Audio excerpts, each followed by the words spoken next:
దేవుని నామానికి స్తోత్రాలు. మీ అందరికీ వందనాలు. ప్రియమైన దేవుని సంగమా, ప్రభు తన మహాకృప ద్వారా గడిచినటువంటి శుక్రవారము ఉపవాస ప్రార్థనా క్రమము నుండి నేడు ఈ యొక్క శుక్రవారము ఉపవాస ప్రార్థనా క్రమము మరియు ఈ స్వస్థత ప్రార్థనలో ప్రభు మన అందరినీ కూడా రీతిగా సిద్ధపరిచి నడిపించిన దేవదేవునికి మనమందరం కూడా హృదయపూర్వకముగా దేవునికి స్తోత్రం చెప్దాం. హల్లెలూయా, హల్లెలూయా. మంచిది దేవుని బిడ్డలారా, ఈ యొక్క సమయంలో దేవుని వాక్యాన్ని మనము ధ్యానించుకుందాం. దేవుడు వాక్యమై ఉన్న దేవుడు, మన ప్రతి అవసరత తీర్చువాడు. ఆయన యందు విశ్వాసం ఉంచి వారందరి పట్ల ఆయన కృప చూపేవాడు. దేవుని సన్నిధిలో విశ్వాసముతో ప్రభు దగ్గరకు మనము నడిపించబడినప్పుడు ఆయన ప్రతివాని అవసరత అక్కర తీర్చేవాడు. కనుక ఈ సమయంలో దేవుని వాక్యాన్ని జ్ఞాపకం చేసుకుందాం. గత వారము దేవుని వాక్యాన్ని మనము ధ్యానిస్తూ ఉన్నాం. పరిశుద్ధ గ్రంథము నుండి కీర్తన భాగము 147వ కీర్తనలో ఒక మాట ద్వారా ప్రభు మనతో మాట్లాడుతున్నాడు. 147వ కీర్తన 19వ వచనాన్ని చదువుదాం. ఆయన తన వాక్యము యాకోబునకు తెలియజేసెను, తన కట్టడలను తన న్యాయ విధులను ఇశ్రాయేలునకు తెలియజేసెను. చాలా చిన్న ప్రార్థన చేసుకొని దేవుని వాక్యాన్ని ధ్యానం చేద్దాం. దయగలిగిన మా తండ్రి, కృపా సత్య సంపూర్ణుడా, నీ ఘనమైన శ్రేష్టమైన నామమునకై వందనాలు. ఈ సమయమందు ప్రభువా, నీ బిడ్డలను నీ సన్నిధిన మీరు సిద్ధపరిచి ఉన్నారు. ఆత్మీయముగాను శారీరకముగాను స్వస్థపరచబడినట్లుగా వాక్యము ద్వారాను ప్రార్థన ద్వారాను నీ బిడ్డలను బాగు చేయుటకై ప్రభువా, మీరు ఎంతగానో సిద్ధ మనస్సును మీరు కలిగి ఉన్నందుకై స్తోత్రాలు. ప్రభా, నిలిచిన వాడిని మట్టివాడును మీ సిలువ చాటును మరుగుపరుచుకొని నీ నోటి బోరగా నిలబెట్టుకొని మీ బిడ్డలతో మీరే మాట్లాడి మహిమ పొందమని నజరేయుడుగు యేసు క్రీస్తు నామమున అడిగి వేడుకొనుచున్నాము పరమ తండ్రి, ఆమేన్. దేవునికి స్తోత్రం చెబుదాం. హల్లెలూయా, హల్లెలూయా. ప్రియమైన దేవుని బిడ్డలారా, గత వారం కూడా ఈ మాటను మనం ధ్యానించుకున్నాం. దేవుడు తన వాక్యమును యాకోబునకు తెలియజేశాడు. ఎందుకు వాక్యము మనకు తెలియజేయబడుతుంది? ఎందుకు తెలియజేయబడుతుందంట? ప్రియమైన దేవుని బిడ్డలారా, దేవుని వాక్యము ఎందుకు మనకు తెలియజేయబడుతుందో దేవుని మాటలు మనం ధ్యానం చేస్తూ ఉన్నాం. ఆయన వాక్యము మనలను స్వస్థపరచడానికి, మనము పాపము చేయకుండా పరిశుద్ధముగా బ్రతకటానికి దేవుని వాక్యం మనకు తెలియజేయబడతా ఉంది. గత వారము ఈ రెండు విషయాలు మనం ధ్యానించుకున్నాం. యాకోబుకు దేవుడు తన వాక్యమును తెలియజేయటంలో ఆయన జీవితము మార్చబడటానికి, ఆ వాక్యము ఒక నరుడిగా ఆ యాకోబు దగ్గరికి వచ్చి అతని జీవితము పరిశుద్ధపరచడానికి, మార్పు లేని ఆయన జీవితంలో మార్పు తేవటానికి ఈరోజు దేవుని వాక్యము బహు విస్తారముగా నీకు వినబడుతూ ఉంది. బహు విస్తారంగా దేవుని మాటలు నువ్వు వింటూ ఉన్నావు. ఎందుకు అంతగా దేవుని వాక్యం నీ దగ్గరకు వస్తుంది? ఎందుకు వస్తుంది దేవుని వాక్యము నీ మధ్యకు? ఆ వాక్యము రావటానికి గల కారణం ఏమిటంటే, మరికొన్ని పరిశుద్ధ లేఖనాలు మనతో మాట్లాడుతూ ఉన్నాయి. స్వస్థపరచడానికి వాక్యం మన దగ్గరికి వచ్చింది. మనం పాపం చేయకుండా ఉండటానికి దేవుని వాక్యం మనకు వినబడుతుంది. మరొక మాట ఏమిటంటే, దేవుని వాక్యము ఎందుకు నీకు తెలియజేయబడుతుందంటే, ఎవరికైనా ఆ వాక్యం ఎందుకు తెలియజేయబడుతుందంటే, భయము లేని వారికి భయము కలిగించడానికంట. దేవునికి స్తోత్రం చెబుదా. హల్లెలూయా. దేవుని వాక్యము ఎందుకు తెలియజేయబడుతుంది? దేవుని వాక్యం ఎందుకు వినిపించబడుతుంది? దేవుని యొక్క వాక్యము విస్తారముగా అందించబడటానికి గల కారణం ఏమిటంటే, భయము లేని వారికి భయము కలిగించటానికి. భయం లేని వానికి భయం కలిగించటానికి. వాహనం మీద పోతూ ఉన్నాం, ఒక కారు మీద కానీ బండి మీద కానీ ఏదో ఒక వాహనాన్ని వేసుకుని మనము బయలుదేరుతూ ఉన్నాం. మధ్యలో పెద్ద పెద్ద బోర్డులు కనబడుతూ ఉంటాయి. ఏమని కనబడుతుంటాయంటే ఆ బోర్డులు, ప్రమాదము జరుగు మలుపు ఇది, మెల్లగా వెళ్ళండి. ప్రమాదము జరుగు స్థలం ఇది, ఈ స్థలంలో చాలా మంది చచ్చారు, ఈ స్థలంలో మెల్లగా పోండి అంటే ఎంత తోడైనా ఏం చేస్తాడంట చెప్పండి? ఎలా అవుతాడంట? అమ్మ ఎందుకు వచ్చింది గొడవరా బాబు, ఈ మలుపు దగ్గర చాలా మంది చచ్చిపోయారంట, మెల్లగా పోదాం. అదే ఆ బోర్డు లేకపోతే ఆ బోర్డు ఎందుకు పెట్టారు అంటే ప్రమాదం జరగకుండా కాస్త భయంతో వెళ్ళటానికి. ఇంటికాడ పిల్లా పాపలు ఉన్నారా, పిల్లలు ఉన్నారు, తల్లిదండ్రులు ఉన్నారు, మితిమీరిన వేగం వద్దు అని చెప్పి భయము కలిగించడానికి ఆ బోర్డు. ఇక భయం లేని వాడి సంగతి చెప్పవసరం లేదు. నేను బండి వేరటంలో ఆరితేలున్నాను, నేను ఎక్కడికైనా వెళ్ళిపోతాను అని రైమని పోయేవాడికి ఏదో ఒక రోజు. ఎందుకంటే ఎన్నిసార్లు గద్దించినా ఆ గద్దింపునకు లోబడిన వానికి ఏమొస్తుందంట? సామెతల గ్రంథములో వాక్యమే చెప్తుంది, అది మనిషిని మాట కాదు, వాక్యం. ఎన్నిసార్లు గద్దించినను లోబడిన వానికి మరి తిరుగు లేకుండా హఠాత్తుగా మరణము సంభవిస్తుందంట. వాక్యము మనకు తెలియజేయబడటానికి గల ప్రాముఖ్యం ఏమిటి అంటే, భయం లేకుండా ఉన్నావా? ఈరోజు దేవుని వాక్యం నీకు తెలియజేయబడుతుంది భయము కలిగి ఉండటానికి. కొంతమందికి భయం ఉండదండి, రక్షింపబడి ఉన్నా మరి సంఘములో దేవుని పిల్లలమై ఉన్నప్పటికీ కూడా కొంతమందికి దేవుని యొక్క విషయంలో భయము ఉండదు. అయితే దేవుడు స్పష్టంగా చెప్తున్నాడు, వాక్యము నీకు ఎందుకు తెలియజేయబడుతున్నాయి అంటే భయముతో నడుచుకోవటానికి. భయం లేకపోతే భయము కలిగి నడుచుకోవటానికి. చూద్దాం బైబిల్ గ్రంథంలో ఈ మాటను జ్ఞాపకం చేసుకుందాం. 119వ కీర్తన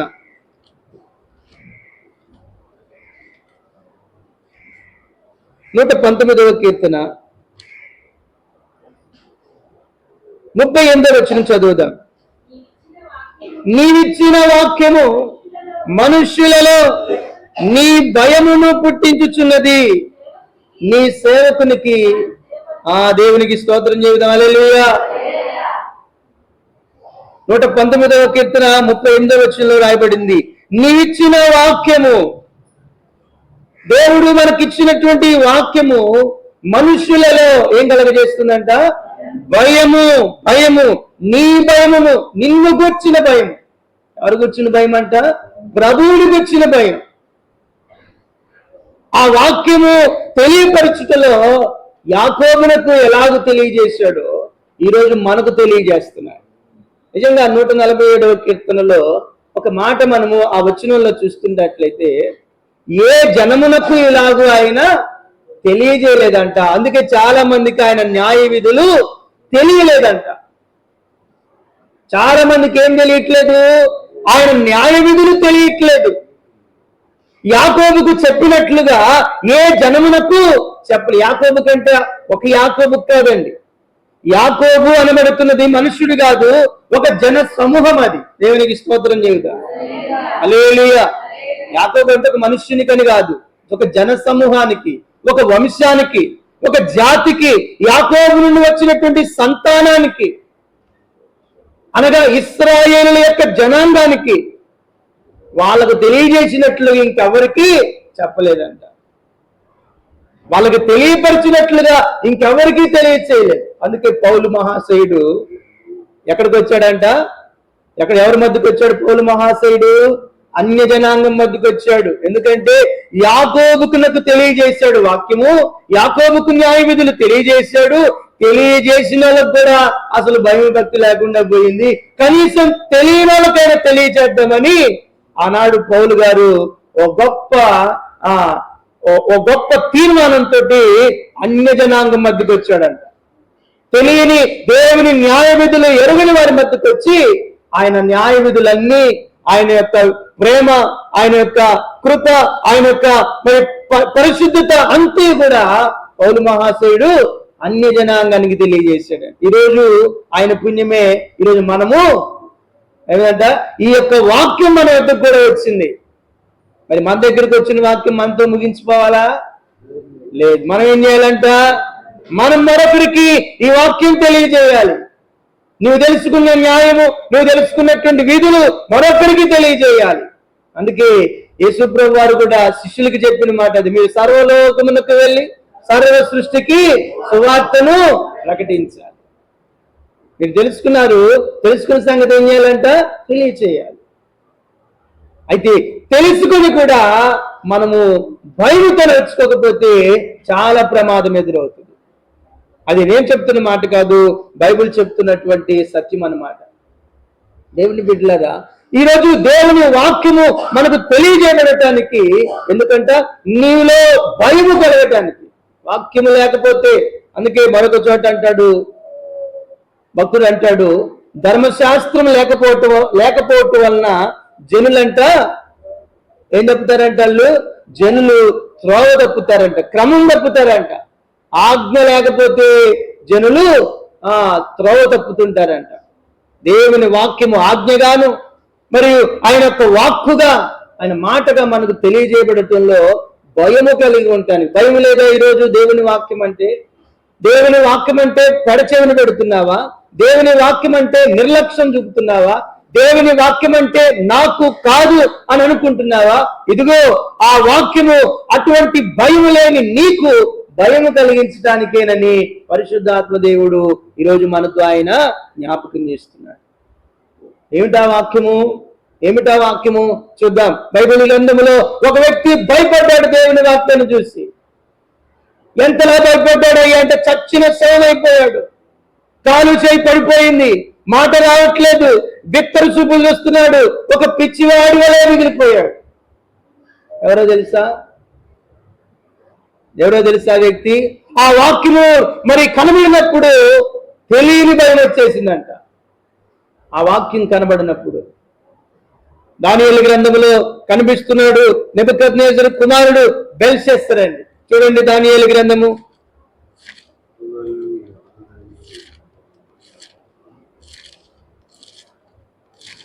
దానియేలు గ్రంథము 5వ అధ్యాయము. దానియేలు గ్రంథము 5వ అధ్యాయము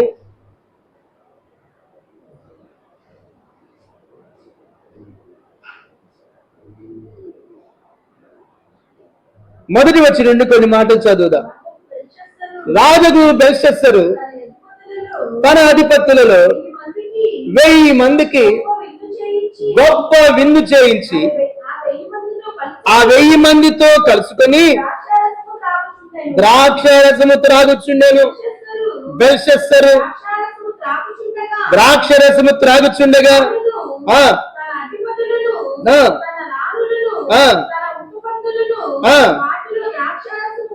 వాటిలో ద్రాక్షరసము పోసి త్రాగునట్లు తన తండ్రి యగు నెబుకద్నెజరు యెరూషలేములోని ఆలయములో నుండి తెచ్చిన వెండి బంగారు పాత్రలు తెమ్మని చూడండి. ఈ బెల్షస్సరు నెబుకద్నెజరు యొక్క కుమారుడు. ఎంతమందితో విందు చేయించుకున్నాడంట? 1000 మందితో విందు చేయిస్తున్నాడంట.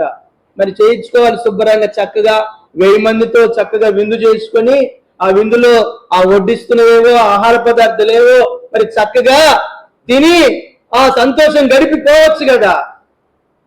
మరి ఆ యొక్క క్రమంలో ఏం జరిగిందంట అంటే, ఒక్కొక్కసారి చక్కగా ఫంక్షన్ జరుగుతున్నాయి అనుకోండి, ఫంక్షన్ జరుగుతుంటే ఏం చేస్తారంట కొంతమంది తాగి గొడవ చేసే వాళ్ళు కూడా ఉంటారు. పెళ్లి శుభ్రంగా జరుగుతుంది అనుకోండి, ఆ పెళ్లిలో అరే చక్కగా చేసుకుందాం పెళ్లి అనుకోకుండా ఆ పెళ్లిలో ఎవడో పాలిడిచినోడో ఏడిచినోడో వచ్చి తాగడం ప్రారంభిస్తాడు. ఇక వాడు వచ్చి తాగడం ప్రారంభించిన తర్వాత తాగిన వాళ్ళు తాగి తినేవాడిని వెళ్ళిపోతారా? వెళ్ళరు. దూరపు చుట్టం అందుట్లో ఈ దూరపు చుట్టం తాగిన వాళ్ళు లేచి ఏం చేస్తాడంట, ఏరా అది పెట్టలేదంటారా పెళ్లిలో, ఇది పెట్టలేదంటారా పెళ్లిలో, తాగినోడు అట్లే వింటారు. ఏమండి? పెళ్లిలో కూడా ఆ జరిగేటువంటి కార్యక్రమాలలో ఆ తాగినోడు మాటలేని అది పెట్టలేదు ఇది పెట్టలేదు అని ఆ పెళ్లి కూతురి ఇంటి మీదో లేకపోతే పెళ్లి కొడుకు ఇంటి మీదో ఈ పెళ్లి చేసుకునే వాళ్ళు పోట్లాటకు కూడా వెళ్తారు. అసలు తాగినోడు మాట ఎన్నయ్య అనకూడదు. అసలు దేవునికి స్తోత్రం చేయండి. హల్లెలూయా. ప్రియమైన దేవుని బిడ్డలారు, ఇక్కడ గమనించినట్లయితే వీళ్ళు చక్కగా విందు చేసుకుంటే పోయేది.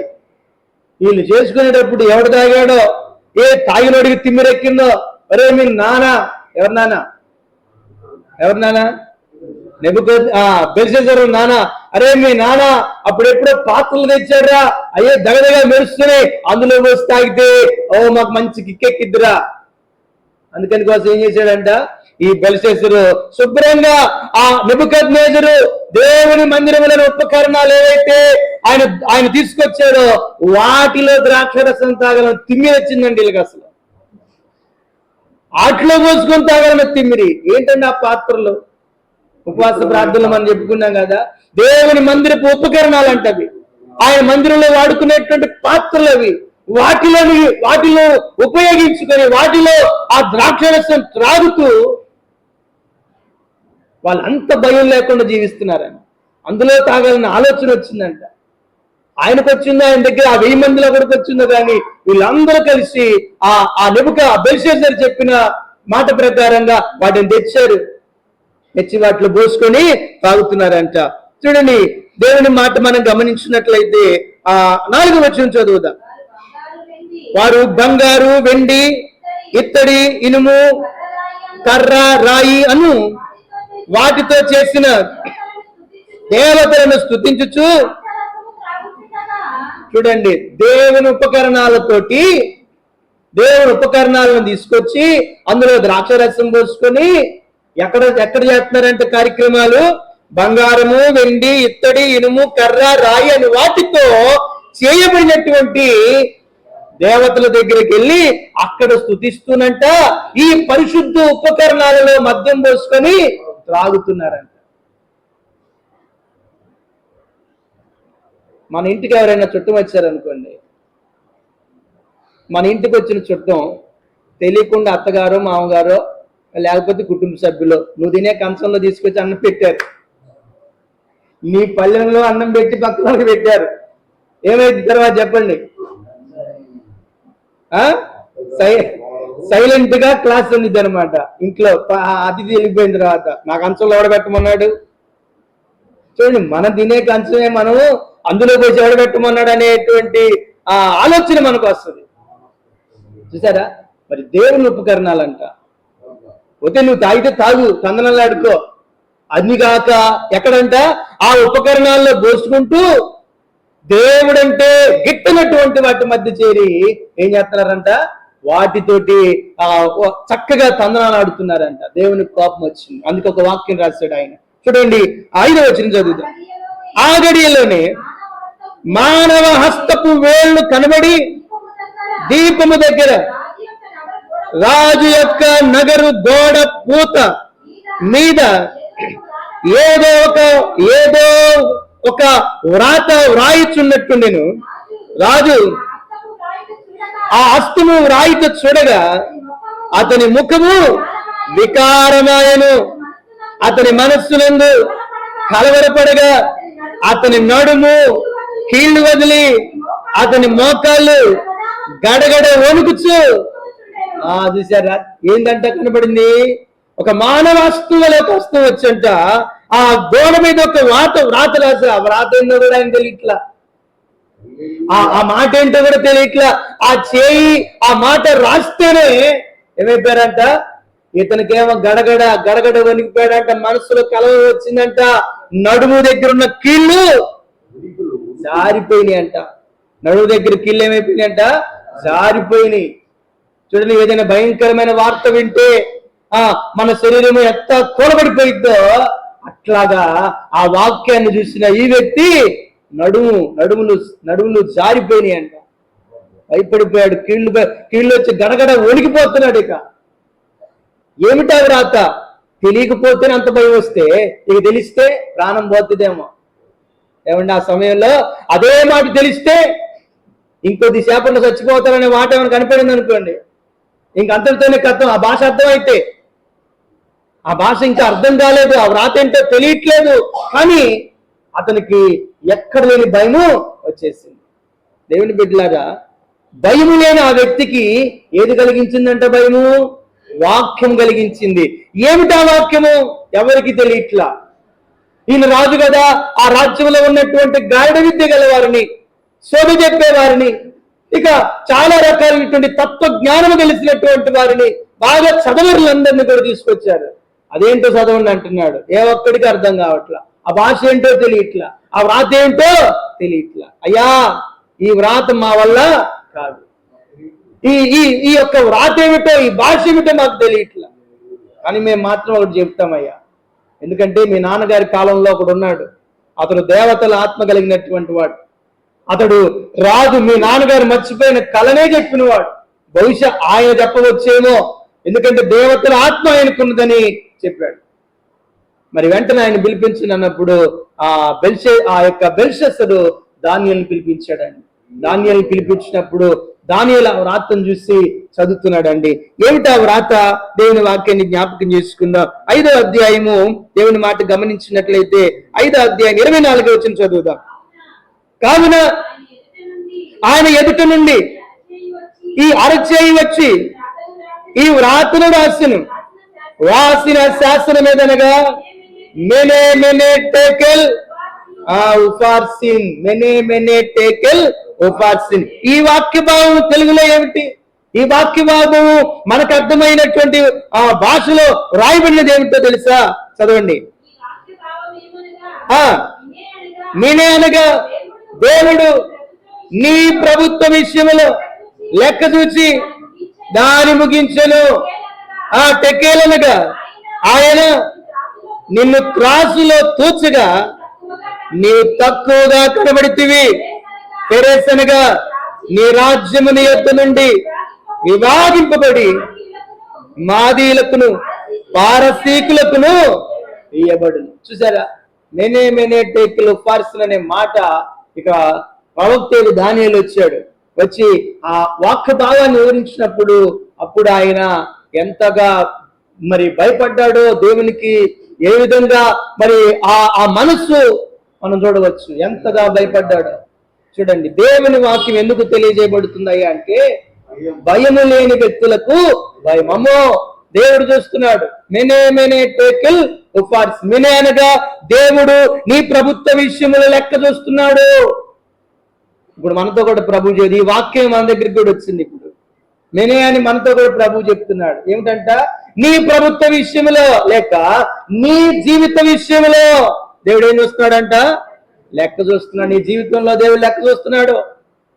నీ జీవిత విషయంలో లెక్క చూస్తున్నాడు. ఆయన ఏం చేసావా లెక్క చూస్తున్నాడు. నీ జీవితం అంతట్లో లెక్క చూస్తున్నాడు ఆయన. మనం భయపడొద్దా? దేవుని వాక్యం మన ఎందుకు తెలియజేయబడుతుంది. మనం భయపడొద్దా?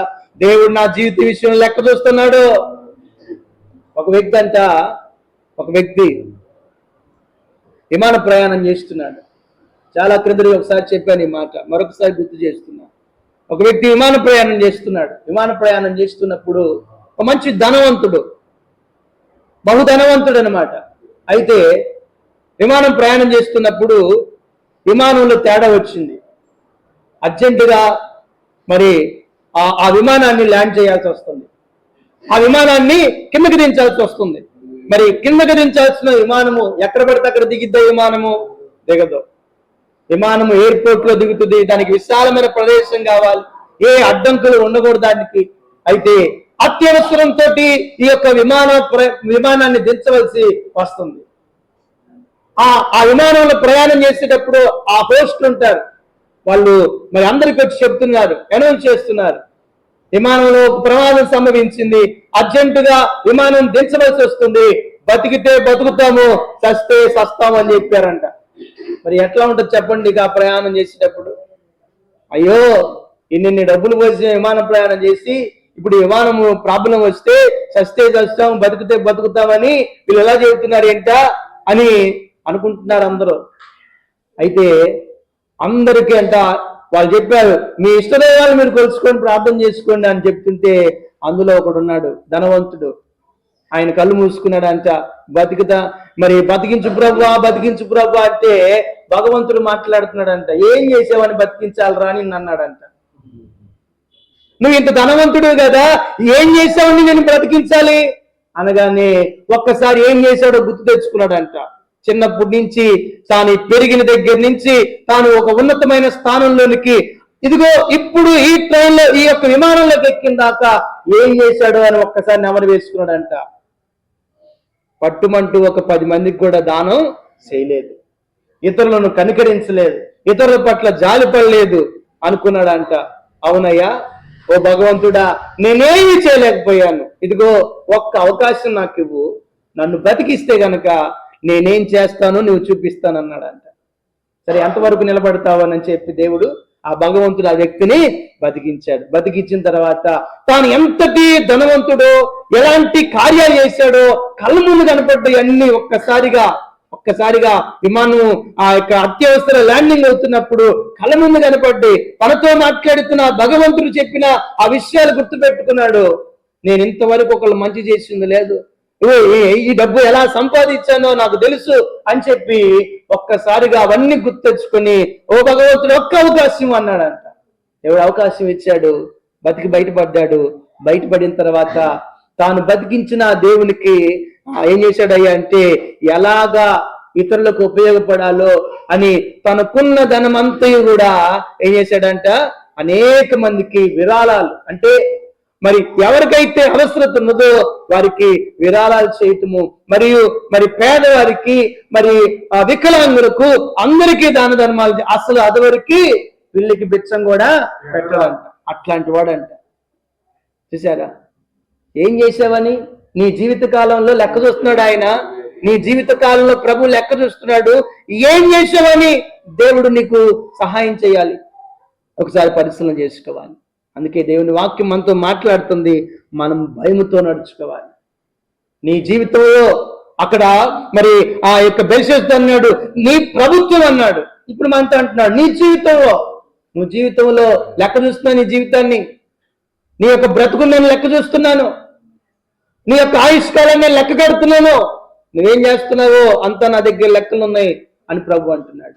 మరొకసారి గుర్తు చేసుకున్నా, వాక్యం మనతో మాట్లాడుతుంది కాబట్టి మన జీవితాలు భయంతో నడుచుకోవాలని. వాక్యం ఎందుకు తెలియజేయబడుతుంది అంటే మనము భయముతో నడుచుకోవటం కోసమే.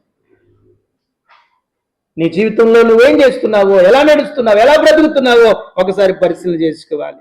ఇంకేమంటున్నాడంటే, టేకేల్ అంటున్నాడు, నిన్ను త్రాసులో తోచగా ఏమయ్యావంట, తక్కువగా. లెక్క చూసిన తర్వాత ఏం చేస్తాడంట, త్రాసులో వెళ్ళిపోవాలి. ఆ కళ్ళ ముందు కనబడుతుంది కదా అని ఆయన ఏమి ఓరకట్ట తీసేసాడు. ఏం చేస్తాడంట, లెక్క చేస్తాడంట. ఎందుకంటే మానవుడు దేవునితో వాదించేవాడు. ఎవడంట మానవుడు? మలకి గ్రంథంలో కనబడతాడు కదా, నువ్వు దొంగ అంటే నేను ఎక్కడ దొంగతనం చేస్తాను అనేటువంటి వాడు మానవుడు. అందుకని నీ జీవితంలో నువ్వేదో చిన్న పనులు చేస్తావు, ఏదో నీకు నచ్చినోడికి సాయమో, నిన్ను పొగినోడికి సాయమో, నీవు ఏ తప్పిదం చేసినా కూడా ఆ తప్పును ఎత్తి చూపని వాడికి చేస్తావు సహాయం. ఇట్లాంటి వాళ్ళకి చేస్తాం మనం సహాయం. మనం తప్పిదం చేసినా ఆ తప్పును ఎత్తిపట్టే వాళ్ళకి అస్సలు చేయం, కానీ ఆ తప్పును సమర్థించే వాళ్ళకి మాత్రం, అరే నువ్వు మంచోడురా, నువ్వు చేయొచ్చురా, ఏం కాదురా అన్నవాడికి ఇట్లాంటి సాయం చేసి దేవుని దగ్గర వాదిస్తావు. నేను వాడికి చేసిన సాయం, వీడు చేసిన సాయం. అందుకే దేవుడు ఏం చేస్తాడంట, తూకం పెట్టుకున్నాడు ఆయన. అప్పుడు నువ్వు చేసిన సహాయం చెప్తాడు. నువ్వు చేసిన సహాయం మంచిదా చెడ్డదా, ఉపకారంతో ఉన్నదా, ఉపకారం లేకుండా చేసావా అని చూస్తే లెక్కకు తక్కువ వచ్చిందనుకో, ఇంకంతే. ఇంక నీ వాదన కూడా పులి స్టాప్ పెడతామే. నీ వాదన కూడా ఏం చేయటం అంట, పులి స్టాప్ పెడతామే. అంత చేశాను ఇంత చేశాను అంటే ఎవడికి చేసావు అని దేవుడు లెక్క చూస్తాడు, తూకం వేస్తాడు అన్నమాట. ఎంత చేశావు, ఎలా చేశావు, నీ తూకం వేస్తాడు దేవుడు. ఈ తూకం వేసినప్పుడు నీ జీవితం ఏంటో బయటపడిద్ది. అందుకని ఇంకేమన్నాడంట, ఉఫార్ సిన్ ఏమైందంట, అప్పుడు నిన్ను తొలగించేసి నీ రాజ్యాన్ని ఎత్తు నుండి తీసేసి ఇంకొకరికి ఇచ్చేస్తాను. ఇంకంతే మన జీవితాలు కూడా. ఇక్కడ పనికిరావు ఇక నువ్వు అని తీసేస్తాడు ఆయన. ఇది వాక్యం అండి, దేవుని వాక్యం. సంఘమునకు అవసరమైన వాక్యం ఇది. ఇది అందరికీ అవసరమైంది కాదు. ఎవరికంటే అవసరమైంది? సంఘానికి అవసరమైంది. ఒక వ్యక్తి రక్షణకి ఇది కాదు, కానీ ఒక సంఘము పరిశుద్ధతతో ఎదగటానికి వాక్యం అవసరం. ఒక వ్యక్తి రక్షణకే వాక్యం అవసరం, ప్రభు నిన్ను స్వస్థపరుస్తాడు రామ్మా అని చెప్పటం అవసరం. ఇది సంఘము పరిశుద్ధతలో ఎదగటానికి ఈ వాక్యం అవసరం. అందుకే ఈ మాటలు మనం గుర్తుపెట్టుకొని జాగ్రత్తగా నడవాలి. మనం రక్షించబడ్డాం, పరిశుద్ధతను పోగొట్టుకోకుండా దేవుని వాక్యం మనకు నిత్యము తెలియజేయబడుతుంది. ఎందుకయ్యా అంటే ఇదిగో భయము లేని నీ జీవితానికి భయము కలిగించడానికి. ఈ మాటల కంటే ముందు ఒక మాట చెప్పాడండి దానియేలు బెల్షస్సరుతో. తెలుసా, ఈ మాటల కంటే ఈ వాక్య భావం ఏమిటో చెప్పడానికంటే ముందు ఒక మాట చెప్పాడండి బెల్షస్సరుతో. ఆ మాట ఏంటో చదువుదాం ఒకసారి, చూద్దాం. దేవుని వాక్యాన్ని జ్ఞాపకం చేసుకుందాం. కొంచెం లెంత్గా ఉన్న ఈ వాక్యాన్ని మనం చదువుదాం. 18 నుంచి చదువుదాం. రాజా చిత్తగించుము, మహోన్నతులకు దేవుడు మహద్దశను, రాజ్యమును, ప్రభావమును, ఘనతను నీ తండ్రియకు ఏమిచ్చాడంట? బెల్షస్సరు యొక్క తండ్రి అయిన నెబుకద్నెజరుకి ఏమిచ్చాడంట? మహద్దశను ఇచ్చాడంట. మహద్దశ, మంచి భాగ్యం ఇచ్చాడు, మంచి భాగ్యం ఇచ్చాడు. అరే నీ దశ తిరిగిపోయిందిరా అంటారు అప్పుడప్పుడు. అరే నువ్వు ఎవరిని రక్షించాలో, ఎవరిని నిలబెట్టాలో, ఎవరిని పడగొట్టాలో, ఎవరిని బాగు చేయాలో, ఎవరిని ఉన్నతుల్లో ఉంచాలో ఆయనకి తెలుసు. కాబట్టి మీ నాన్నకి ఇచ్చిన అధికారము దేవుడు. ఈ విషయం గుర్తుపెట్టుకో అంటున్నాడు. చదువుమ్మా. అయితే ఎవరంట? నెబుకద్నెజరు. అతడు మనస్సును అతిశయించి బలాత్కారము చేయుటకును అతని హృదయమును కఠినము చేసుకొనగా దేవుడు అతని ప్రభుత్వము అతని యొద్ద నుండి తీసివేసి. చూసారా, ఈ మాటలు చక్కగా చెబుతున్నాడు బెల్షస్సరుకి. మీ నాన్న ఎట్లా చేశాడు? తన యొక్క బలం చేత, తనకున్నటువంటి ఆ తెలివితేటల చేత అతిశయపడ్డాడు, గర్వపడ్డాడు, ఇష్టం వచ్చినట్లు ప్రవర్తించాడు. అందుకే మీ నాన్నను పడగొట్టానంటున్నాడు. అప్పుడతడు మానవుల యొద్ద నుండి తరమబడి పశువుల వంటి మనస్సు గలవాడాయను. మహోన్నతుడకు దేవుడు మానవుల రాజ్యములలో ఏలుచు ఎవరిని స్థాపింపగోరెనో వారిని స్థాపించునని అతడు తెలుసుకుని వరకు అతడు అడవి గాడిదల మధ్య నివసించచ్చు, పశువుల వలె గడ్డి మేయిచు, ఆకాశపు మంచు చేత తడిసిన ఎలా ఉన్నాడంట? తెలుసుకునేంత వరకు అంట. ఈ మాట గుర్తుపెట్టుకోండి ప్రియమైన దేవుని సంగమా. మన జీవితాల్లో మనం తెలుసుకునేంత వరకు, మనం తెలుసుకున్నాం అనుకోండి కనికరింపబడతాం. తెలుసుకోలేకుండా ఇంకా అట్లాగే బ్రతుకుతున్నాం అనుకోండి, భయము భక్తి లేకుండా, దేవుని వాక్యమునకు లోబడకుండా. చూడండి ఇక్కడ నెబుకద్నెజరు గురించి ఏం చెప్తున్నాడు? అతడు మరి మనస్సును అతిశయించాడంట, గర్వం తెచ్చుకున్నాడు, గర్వపడ్డాడు, తనంత గర్వంతో ప్రవర్తించాడు. అందుకే పడగొట్టేసి మనుషుల మధ్యలో నుండి తోలివేసి ఎక్కడ పెట్టాడంట? అడవి గాడిదల మధ్య నివాసం ఉన్నాడంట. గాడిదల్లో గాడిదయ్యాడు, పశువుల్లో పశువు అయ్యాడు, వాటితో పాటు మేత వేసాడంట. ఒక చక్కని మాట రాయబడింది, అతడు తెలుసుకునేంత వరకు ఎక్కడున్నాడంట? పశువుల మధ్యలో ఉన్నాడు, గాడిదల మధ్యలోనే ఉన్నాడు. మనం కూడా అంతే. మనం తెలుసుకునేంత వరకు మన బ్రతుకులు కూడా అట్టానే ఉంటాయి, మన జీవితాలు కూడా అలాగనే ఉంటాయి. అందుకే వాక్యము నీకు తెలియజేయబడుతుంది. దేనికి? నీవు తెలుసుకోవటానికి, దేవునికి నువ్వు భయపడటానికి, దేవునికి లోబడటానికి. అయితే ఆయనకి ఎప్పుడైతే తెలుసుకున్నాడో 7 సంవత్సరాలు పట్టింది ఆయనకి. ఎన్నేళ్ళు పట్టిందంట? 7 ఏళ్ళు పట్టింది. ఎట్లా తెలుసుకున్నాడో పాపం ఆయన. బహుశా ఇలా తెలుసుకున్నాడేమో, తాగటానికి చెరువులోకి వెళ్తే తన రూపం కనపడింది. ఓరే నెబుకద్నెజరు, ఎందుకురా గర్వపడ్డా? నీ నెత్తి మీద ఆ కొమ్ములు చూడు, నీ చేతులు చూడు. అర్థం మరి నీళ్ళల్లో కనపడుతుంది కదా రూపం. కనపడితే నీళ్ళల్లో మన రూపం. రోజు తాగటానికి వెళ్ళి ఆ నీళ్ళల్లో ఆ రోజు ఆయన ముఖం కనపడింది, ఆయన రూపం కనపడింది. అప్పుడు అనుకున్నాడు, అరే రే ఎందుకెట్టా చేశానా అని. తెలుసుకున్న తర్వాత ఆయన దేహము, ఆయన రూపము, ఆయన ఘనత మరలా దేవుడు ఆయనకి ఇచ్చేసాడు. 22వ వచనం. బెల్షస్సరు అతని కుమారుడులకు నీవు. ఏమండి తెలుసుకున్నాడా తెలుసుకోలేదా? ఎవరు? బెల్షస్సరు అంట ఈ సంగతి అంతా కూడా ఎరిగి ఉన్నాడంట. ఇది ఎరిగి కూడా నువ్వు ఇట్లా ప్రవర్తించావు చూడు, జాగ్రత్త. ఎరిగి ఉండి కూడా నాకు తెలియదు అంటావు అనుకో, ఏమో నాకు తెలియదు అన్నావు అనుకో, ఏంటంట చూడండి, ఈ భయమైనటువంటి బెల్షస్సర్కి ఏమంటున్నాడు చూడండి, ఇది ఎరిగి ఉండి కూడా మీ నాన్న గడ్డి మేసాడని, మీ నాన్న మీ ఎద్దు నుండి వెళ్ళిపోయాడని నీవు ఎరిగి కూడా నీవు ఇలాగ ప్రవర్తించావు. నీ మనస్సును అణుచుకొనక పరలోకమందున్న ప్రభు మీద నిన్ను నీవే హెచ్చించుకుంటేవి ఎట్లనగా, నీవును నీ అధిపతులను, నీ రాణులను, నీ ఉపపత్నులను దేవుని ఆలయ సంబంధమగు ఉపకరణములలో వాటిని తెచ్చి ఎంచుకొని వాటితో త్రాగుచు చూడనైనను విననైనను గ్రహింపనైనను చేత కాని వెండి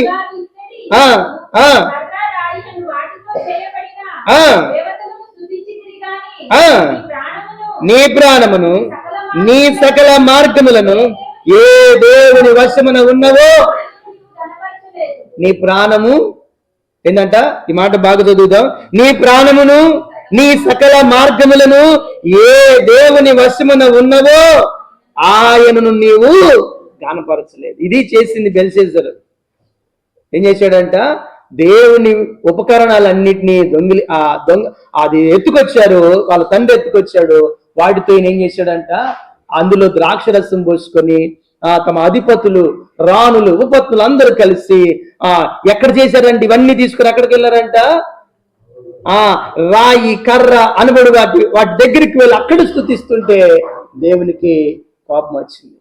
వాక్యం రాసాడు. అందుకే దేవుని బిడ్డలారా, ఈరోజు ఈ వాక్యం మనకు కూడా రాస్తున్నాడు దేవుడు. మనము మన ప్రాణము మన సకల మార్గాలు ఎవరి వశంలో ఉన్నాయంట, దేవుని వశంలో. మరి మనం ఎవరిని కనపరచాలి? దేవునిగా, జీవము గల దేవుని మనం కనపరచాలి. జీవము గల ప్రభుని మనం మహింపరచాలి. జీవము గల మరి దేవుని మనము ఆరాధించాలి. అప్పుడు ఆయన సంతోషిస్తాడు. ఈ భయం ఉండదు చాలా మందికి, ఈ భయం ఉండదండి. అందుకే ఈ వాక్యం నీ వద్దకు వస్తుంది.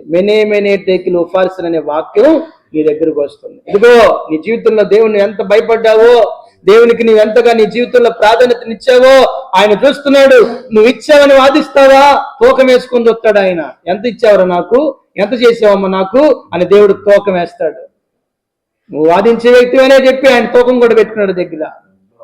కాబట్టి అవన్నీ కూడా తక్కువైనప్పుడు ఆయన కొట్టి వేస్తాడు, ఆయన దింపి వేస్తాడు ఆయన. అందుకే కడపటి వారు అయిపోతుంది. అనేక మంది మొదటి వారేమో కడపటి వారు మొదటి వారు అయిపోతుంది. ఎందుకన్నయ్యా అంటే భయము లేని వారు, భయం వాక్యం విషయంలో దేవుని వాక్యం అందించబడుతున్నా, దేవుని వాక్యం మన యుద్ధకు ప్రతి దినము వినిపించబడుతున్నా, ఇదిగో ఆ వాక్యం విషయమై భయముతో నడుచుకోలేకపోవటం ద్వారా ఇది జరుగుతుంది. ఇంకొక వాక్యం ఉందండి బైబిల్లో. ఈ వాక్యం కూడా గుర్తు చేసుకుందాం ఒకసారి. ఏంటంటే ఆ వాక్యము చూడండి, కొరింథీయులకు రాసిన పత్రికలో దేవుని మాట మనం జ్ఞాపకం చేసుకుందాం. 6వ అధ్యాయము, కొరింథీయులకు రాసిన పత్రిక, మొదటి పత్రిక 6వ అధ్యాయము 19వ వచనం చదువుదాం. మీ దేహము దేవుని వలన మీకు అనుగ్రహింపబడి మీలో ఉన్న పరిశుద్ధాత్మకు ఆలయమై ఉన్నదని మీరు ఎరుగరా? మీరు మీ సొత్తు కారు, విలువ పెట్టి కొనబడిన వారు గనుక మీ దేహముతో. ఇంకొక మాట కూడా ఉందండి కొరింథీ రాసిన పత్రికలో మనం చూడవచ్చు. ఇది ఎవడైనను దేవుని ఆలయమును పాడు చేసిన ఎడల దేవుడు వానిని కూడా. ఏంటంటే దీని అర్థము, నీ యొక్క దేహమే దేవుడు ఆలయంగా ఎంచుకుంటున్నాడు. నీ దేహాన్ని దేవుడు ఆలయంగా చూసుకుంటున్నాడు. ఆయన కోరుకుంటున్నాడు. నీలో నేను ఉండాలంటున్నాడు ఆయన. నేను నీలో ఉండాలి, నువ్వు నాలో ఉండాలి, నేను నీలో ఉండాలి. ఇలా నీలో నేను ఉండాలి కాబట్టి నువ్వు ఎట్ట పెడితే అట్టాగా ఉండకూడదు. నువ్వు ఎలా పెడితే అలాగ నడవకూడదు. నువ్వు ఎలాగ పెడితే అలాగ మాట్లాడకూడదు. నువ్వు ఎలాగ పెడితే అలాగ జీవించకూడదు. ఎందుకంటే నీ దేహము కనుక్కున్నాడు ఆయన. నీలో ఉండటం కోసం ఏం చేశాడంట, రక్తముతో ఆ దేహాన్ని దేవుడు కొనుక్కున్నాడండి. తన ప్రాణం అర్పించి, తన రక్తాన్ని ఆఖరి రక్తము బొట్టు వరకు కూడా చిందించి కొనుక్కున్నాడు. అందుకే అంటున్నాడు, మీరు విలువ పెట్టి కొనబడిన వారు కనుక మీ దేహంతో మీరు దేవుణ్ణి, మీరు మీ దేహాన్ని పాడు చేసుకున్నారనుకో, మీరు మీ దేహానికి మరి దేవునికి ప్రాధాన్యతనివ్వకుండా మీ దేహమును మరి దేవునికి లెక్క చెప్పవలసినటువంటి వారిగా ఉండకుండా మీ దేహమును మీరు దేవునికి ఉపయోగించకుండా మీ దేహముతో ప్రభుని మహిమపరచకుండా ఉన్నట్లయితే అంటున్నాడు ఆయన, మీ దేహము మీలో నేను నివసించేటువంటి వాడిని, కాబట్టి మీరు పరిశుద్ధంగా ఉండాలి. లేకపోతే మీరు మీ దేహాన్ని పాడు చేశారనుకో, ఎలా పాడు చేస్తామండి మనం దేహాన్ని? ఇదిగో మన హృదయంలో ఉండాల్సిన లక్షణాలు, చెడు లక్షణాలు పెట్టుకొని ఈ దేహాన్ని పాడు చేస్తాం. చెడ్డ మాటలు పెట్టుకొని పాడు చేస్తాం, చెడ్డ తలంపులు పెట్టుకొని పాడు చేస్తాం, చెడు ఉద్దేశాలు పెట్టుకుని దేహాన్ని పాడు చేస్తాం. ఈ దేహాన్ని పాడు చేస్తే దేవుడు ఊరుకోడు. దేహాన్ని పాడు చేస్తే దేవుడు ఊరుకోడు. అందుకే వ్యసనముల చేత గాని, త్రాగుల చేత గాని, అపవిత్రమైనటువంటి క్రియల చేత గాని, అపవిత్రమైనటువంటి తలంపులు మాటల చేత గాని ఈ దేహాన్ని పాడు చేసావు అనుకో, మన జీవితాలు క్షేమంగా ఉండవండి. అందుకే ఈ వాక్యము నీలో భయము కలిగించడానికి, ఈ వాక్యము నీలో భయము కలిగించడానికి, సంఘమునకు అవసరమైన వాక్యం ఇది. సంఘము ఎప్పుడు పరిశుద్ధతతో కొనసాగటానికి ప్రభువు చెప్తున్న మాటలు ఇవి. దేవుని వాక్యం ఎందుకు నీకు అందించబడుతుంది? ఈరోజు ప్రభు చెప్తున్నాడు, నువ్వు పరిశుద్ధముగా, నువ్వు దేవునికి భయపడాలని. దేవునికి భయపడాలి. వాక్యం చెప్తుంది అదే, నీకు వినబడుతుంది అదే. నువ్వు నాకు భయపడుతున్నావా అని. దేవునికి భయపడవా? మీరు దేవునికి భయపడేటువంటి వారిగా ఉండరా? ఆయన చూస్తున్నాడు, జాగ్రత్తగా ఉండాలి. దేవుని ఉపకరణాలు బెల్షస్సర్ ఎలాగైతే అపవిత్రపరిచాడో, ఇక్కడ ఒక విషయాన్ని కూడా మనం గుర్తుపెట్టుకోవాలండి. అదేమిటంటే, ఇక్కడ బెల్షస్సరు దేవుని ఉపకరణాలు అని వాటి విషయంలో ఏం చేశాడంట? తనకు తానే గొప్పగా ఎంచుకొని ఆ ఉపకరణాలను అపవిత్రపరిచాడు. ఇక్కడ ఇంకొక మాట కూడా మనం గుర్తుపెట్టుకోవాలి. దేవుని పిల్లల విషయంలో, దేవుని బిడ్డల విషయంలో, వీరు దేవుని బిడ్డలరా, వీరు దేవుని పిల్లలరా, వీరు దేవుని ప్రార్థనకి వెళ్ళేవారురా, వీరు దేవునికి లోబడేటువంటి వారురా, దేవుని బిడ్డల విషయాల్లో కూడా భయం లేకుండా ప్రవర్తిస్తే కనుక ఏమైపోతారంట? ఉపద్రవాలు ఎదుర్కొంటుంటారు. చాలా మంది తమకున్నటువంటి అంగబలముతోనో, కండబలముతోనో, మరి అధికార బలముతోనో దేవుని పిల్లలను ఇబ్బందులు పెట్టేటువంటి వారుగా కనబడుతుంటారు. అయితే ప్రభు వాక్యం చెప్తుంది, అలాగున బిలామును మనం చూస్తున్నాం. బిలాం ఏం చేశాడంట?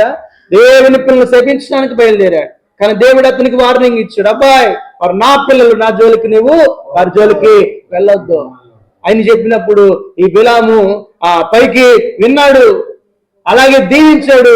దీవించిన తర్వాత దేవుని పిల్లలను చెడగొట్టడానికి ప్రయత్నం చేశాడు. దేవుని పిల్లలను చెడగొట్టాడండి, చెడ్డ త్రోవలనికి. అందుకే బిలాము బోధ అని కూడా బైబిల్లో రాయబడింది. ఏ బోధ అంట? బిలాము బోధ. ఎలా చెడగొట్టాడు దేవుని పిల్లల్ని, ఎలాగో చెడగొట్టాడు దేవుని ప్రజల్ని అంటే, ఎలా చెడగొట్టాడంటే, ఏం పర్లేదమ్మా, ఏం చేస్తున్నావు నువ్వు, ఏం చేయట్లేదు కదా, కొద్దిగే కదా, ఏం కాదులే, కానీ వాళ్ళు పిలుస్తున్నారు, నువ్వు పిలువు, నిన్ను పిలుస్తారు, వెళ్ళు, వాళ్ళతో వెళ్ళి కాసేపట్ల వెళ్ళు, తిరుగు. చూడండి, మిద్యానీయులతోటి వారు ఎక్కువ సాంగత్యం చేశారు. మిద్యానీయుల యొక్క ఆ అనుసరణ వారు అనుసరించారు. బిలాం అలాగూ వారికి ఏం చేశాడంట? బోధ చేశాడంట. అందుకే అలాగున్న చెడగొట్టేటువంటి వారి జీవితాలు. బిలాం అయిపోయాడంటే, ఎవరిని అడ్డం పెట్టుకొని ఇశ్రాయేలు ప్రజలను జరిపాడో వాళ్ళ చేతే కత్తి చేత చంపబడ్డాడండి బిలాం. వారే వచ్చి బిలాముని చంపారండి.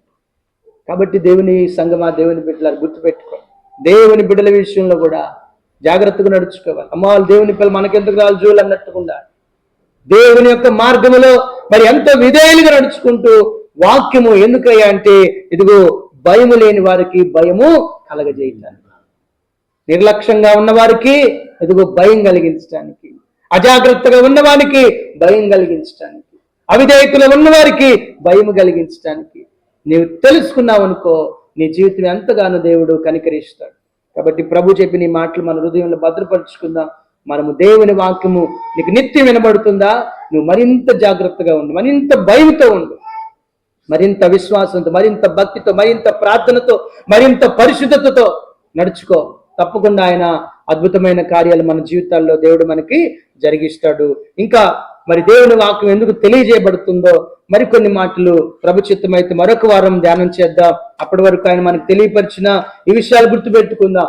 ఆయన తన వాక్యం మనకు తెలియజేయటంలోని గల కారణము నిన్ను స్వస్థపరచడానికి, నీవు నీ చేత పాపము చేయించకుండా ఉండటానికి. వాక్యం ఎందుకు తెలియజేయబడుతుందంటే పాపం చేయకూడదని నీకు వాక్యం తెలియజేయబడుతుంది. అలాగే భయము లేని వారికి భయము కలిగించడానికి. దేవుడు మనతో మాట్లాడిన మాటలు మన యొక్క హృదయములో, మన వినికిడిలో ఫలింపచేసి మనలను అనుసరించే వారిగా మార్చునుగాక. ప్రార్థన చేసుకుందాం. తలలు వంచండి, ప్రార్థన చేసుకుందాం. పరిశుద్ధుడా, దయగలిగిన మా తండ్రి, కృపా సత్య సంపూర్ణుడా, నీకే వందనాలు.